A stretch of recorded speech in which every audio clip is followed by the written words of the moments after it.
Como está? Eu sou o Dr. Fernando Lemos, coloproctologista, especialista das doenças do intestino, do reto e do ânus. E nesse vídeo eu gostaria de falar para você sobre esteatose hepática, ou o termo mais do popular, fígado gorduroso, ou também pode ser chamado de fígado gordo.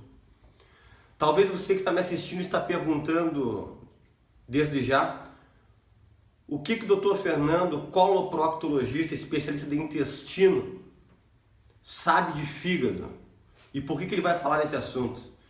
Essa sua dúvida é uma dúvida de muitas pessoas, só que eu quero já explicar para vocês que todo coloproctologista, obrigatoriamente, como pré-requisito, antes de fazer a coloproctologia, você tem que ser cirurgião geral ou cirurgião do aparelho digestivo, ou seja, você opera fígado, você opera estômago, você opera baço, você opera pâncreas, para depois você poder fazer a coloproctologia. Então todo coloproctologista é um especialista da parte digestiva, obviamente mais da parte cirúrgica, né?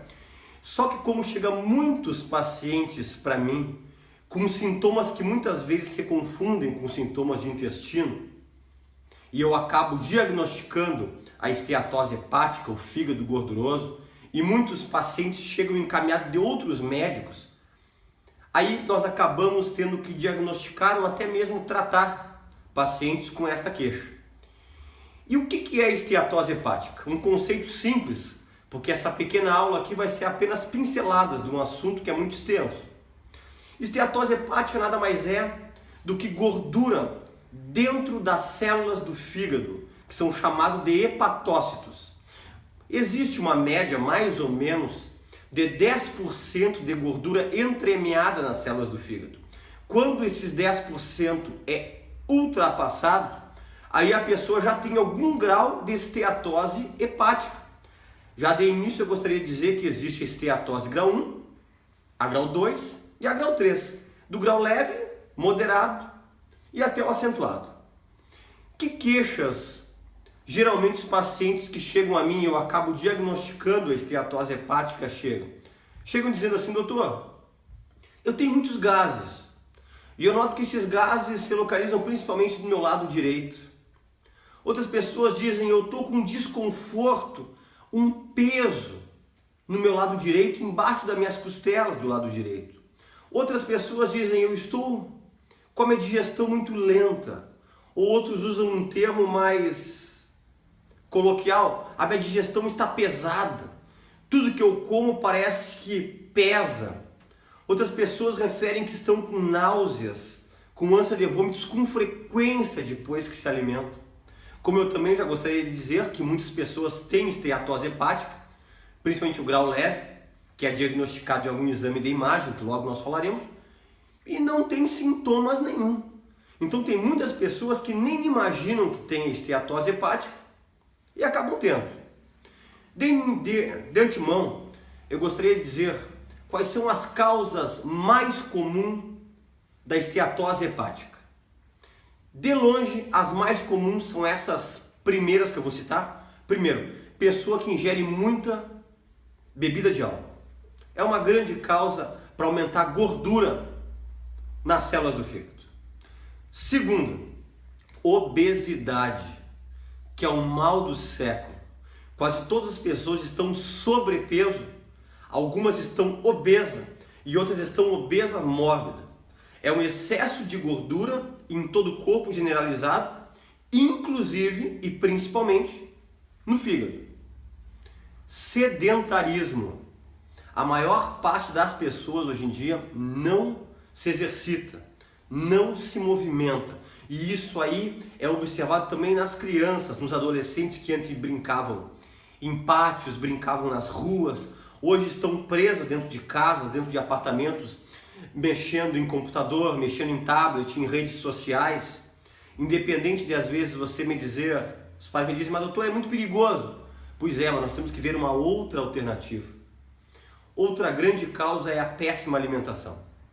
As pessoas se alimentam com muitas coisas que são ruins para a parte do fígado. E isso aí acaba sobrecarregando o fígado e com isso causando esteatose hepática.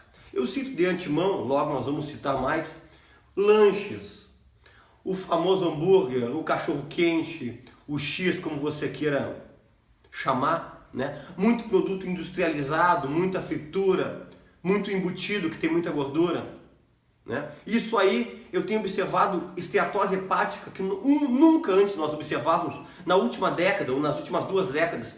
Crianças, pré-adolescentes com 10, 11, 12 anos sendo diagnosticados com esteatose hepática. E aí já é uma das causas deste grande problema. Outro problema que eu poderia citar, não é tão comum como essas causas aí, mas podemos citar pessoas que têm problema de tireoide e hipotireoidismo, aumenta a chance de ter esteatose hepática. Algumas drogas, alguns remédios que as pessoas têm que usar, por exemplo, tem que usar corticoide por um tempo prolongado, por exemplo, a prednisona, metilprednisolona, que é o meticorten, o predzinho, o prelone. Pessoas que têm que tomar o tamoxifeno, que é para câncer de mama, que geralmente se usa 5 anos depois da cirurgia. Pessoas que utilizam a amiodarona, que é um remédio antiarrítmico, né? Para quem tem arritmia cardíaca. Estrogênios em altas doses, que tem em alguns anticoncepcionais. Entre outros que eu poderia ficar aqui citando, diltiazem, que é um remédio que os cardiologistas usam para a parte de pressão arterial. Antirretrovirais, pessoas que têm o diagnóstico do HIV, da AIDS, que tem que utilizar, tem que monitorizar a função do fígado. Pessoas que fizeram cirurgia bariátrica, às vezes que perde muito rápido peso. Por incrível que pareça, isso aí auxilia também a dar em algumas pessoas a gordura no fígado. O que eu peço? Que exames que eu peço quando a pessoa chega com aqueles sintomas que eu citei e que acaba diagnosticando a esteatose hepática? Eu peço um exame de sangue comum, com alguns marcadores de enzimas hepáticas. O mais comum deles são as transaminases, que é o TGO, o TGP.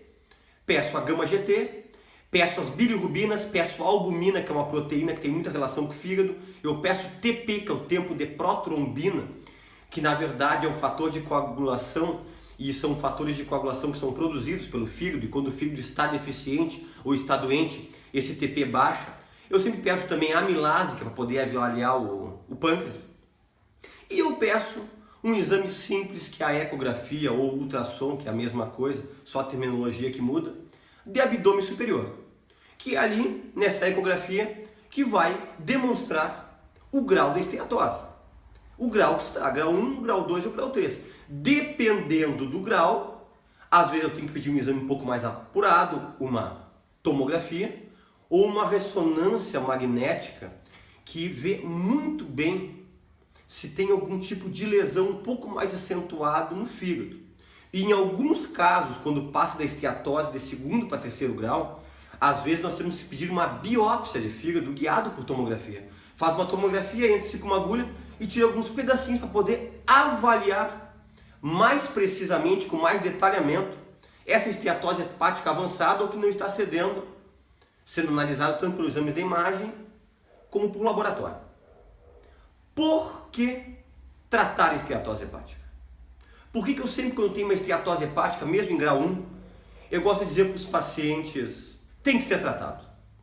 Porque a esteatose hepática, gordura no fígado, se for mantida por muito tempo prolongado, a tendência é um nível subir. E a esteatose hepática, ela começa algo leve. Depois, se você não tratar, pode acabar dando uma inflamação nos hepatócitos, que chama-se esteatose hepatite, ou uma hepatite gordurosa, ou traduzindo para o português, é uma inflamação no fígado devido à gordura. Esse fase inicial de esteatose leve, ou até dessa hepatite gordurosa, se reverte. Por isso que tem que agir nessa fase, mesmo sabendo que 20% dos pacientes que chegam até a inflamação por causa da gordura, 20% vão evoluir para esteatose grau 3, e da 3 pode evoluir para uma fibrose do fígado, cirrose no fígado e um hepatocarcinoma, que é um câncer de fígado. Sabemos que a cirrose hepática e o hepatocarcinoma são casos gravíssimos, são casos que podem levar ao óbito se não for operado, se não for feito um transplante de fígado. Mas você pode dizer, poxa, eu descobri que eu estou com esteatose, eu vou evoluir para uma cirrose, vou evoluir para um câncer de fígado. Não é bem assim. Sabe-se que apenas 2% dos pacientes que têm esteatose vão chegar nesse nível. Só que 2% não é um número tão desprezível. De cada 100, 2 terão isso. E 20 pacientes que chegarão na inflamação por causa da gordura evoluirão pelo menos para uma cirrose. Então, vamos levar a sério o tratamento da gordura do fígado. Agora vamos, para finalizar, falar sobre o tratamento. Medidas para você poder regredir e até eliminar essa gordura do seu fígado. Vamos para as dicas mais simples e obrigatórias. Perca peso. Não faça dietas loucas, dietas bruscas. O que é o ideal? 1 quilo a no máximo 1,5 kg por semana.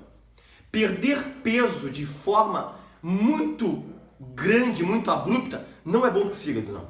1 quilo a 1,5 kg por semana. Segunda coisa, atividade física. Só que os estudos atuais têm mostrado que quem tem esteatose hepática do primeiro para o segundo grau tem que fazer atividade física no mínimo 6 vezes por semana. É um número importante, né? Então, você que já está, comece a exercitar. Qual atividade? Quer fazer academia? Pode fazer, mas opte por atividade aeróbica. Ou caminhar no parque, caminhar na rua, ou esteira, ou essas danças, zumba, combat, que gasta bastante caloria, que tem atividade aeróbica envolvida, que você sua, transpira bastante. Eu recomendo. Retire da dieta frituras, gorduras, retire bebida de álcool, cuidado com maionese. Essas coisas você tem que abolir da dieta, quem tem esteatose hepática. Diminua ao máximo esses lanches. Hambúrguer, que a gurizada gosta muito, X, cachorro quente, esses fast foods que tem de várias marcas em vários locais. Diminua o máximo. Tenta diminuir massa, pão, arroz, mandioca e batata. Você não tem que eliminar esses carboidratos, mas você tem que diminuir. Vou repetir. Diminua a massa, pão, carboidrato, batata, mandioca e pão. Você tem que diminuir na sua dieta do dia a dia isso aí. Outra coisa. Se as transaminases, as enzimas hepáticas estiverem alteradas e a esteatose já tiver passado de um primeiro para um segundo grau, obrigatoriamente eu sempre sugiro entrar também com uma medicação. Que medicação é essa? São hepatoprotetores. Eu poderia citar vários aqui. São remédios que protegem o fígado, que dão uma aliviada para o seu fígado poder trabalhar com mais folga. Citaria, por exemplo, Forfig. É um remédio que eu gosto muito, que é o Silibum mariano, um remédio fitoterápico que tem que ser feito um tratamento durante 6 meses. O Metodoxil, que é a piridoxina. Metilcolim B12, antigo, Xantinon B12, né? Tantos outros hepatoprotetores, mas que eu sugiro entrar e eu sempre prescrevo para pacientes que já estão numa esteatose um grau um pouquinho mais leve. E algo que eu deixei para falar agora, algo que é muito ruim para a esteatose hepática, que é uma coisa muito comum, são pessoas que têm dislipidemia. O que é a dislipidemia? É a elevação do colesterol, principalmente do seu LDL, que é o colesterol ruim, e dos triglicerídeos. Os triglicerídeos são mais vilões na esteatose hepática do que o próprio colesterol. Então você tem que entrar com medicamentos específicos para baixar o colesterol e triglicerídeos.